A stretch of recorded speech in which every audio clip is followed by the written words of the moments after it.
মহাপঞ্চমীর সন্ধ্যায় মর্মান্তিক রেল দুর্ঘটনায় আশঙ্কাজনক অবস্থায় এক। যেটা জানা যাচ্ছে, আজ সন্ধ্যায় হাওড়ার দিক থেকে আমতাগামী একটি লোকাল ট্রেন মহেন্দ্রলালনগর স্টেশনের কাছে ঢোকার সময় ট্রেন থেকে এক মহিলা নামার সময় ট্রেন থেকে পা পিছলে স্টেশনে পড়ে যায়।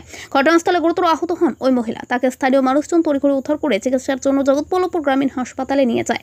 সেখানে মহিলার অবস্থার অবনতি হয় কর্তব্যরত চিকিৎসক ওই মহিলাকে জগৎবল্লভপুর হাসপাতাল থেকে কলকাতা মেডিকেল কলেজ হাসপাতালে স্থানান্তরিত করেন। স্থানীয় সূত্রে জানা গিয়েছে, ওই মহিলার নাম মঞ্জুশ্রী ঘোষ, বাড়ি মুন্সিরহাট খড়দা ব্রাহ্মণপাড়া এলাকায়। স্টেশনে কিভাবে পড়লো ট্রেনটা? কিভাবে পড়েছে সেটা আমরা দেখিনি। আপনি কি? আপনি আমি ওই পাশের বাড়ি ভাই হয়, ওটা ওনার শাশুড়ি। কি নাম ওনার? জানেন? ওনার নামটা আমি জানি না। কত বয়স হবে? তাও বলতে পারবো না। জিআরপি পুলিশ তুলেছে? না, কিছু করেনি। কেউ ছিল না? কেউ ছিল না। আপনার এখানে কি বলছে ডাক্তার? এখানে ডাক্তার ট্রান্সফার করে দিচ্ছে। আপনি কি জেসিপি খুঁজছেন কিংবা ট্রলার? চিন্তা ছাড়ুন, এবার আপনার নিকটে এসে গিয়েছে এই সমস্ত গাড়ি। শুধুমাত্র একটি ফোন করলেই মিলবে জেসিপি ও ট্রলার। সুলভ মূল্যে ভাড়ায় পেয়ে যাবেন এই সমস্ত গাড়ি।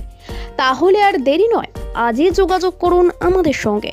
কল করুন 9733881759, শেখ মনিরুল ওরফে মিন্টু। আমাদের ঠিকানা হাওড়া জগৎবল্লভপুর স্কুল মোড়, শেখপাড়া।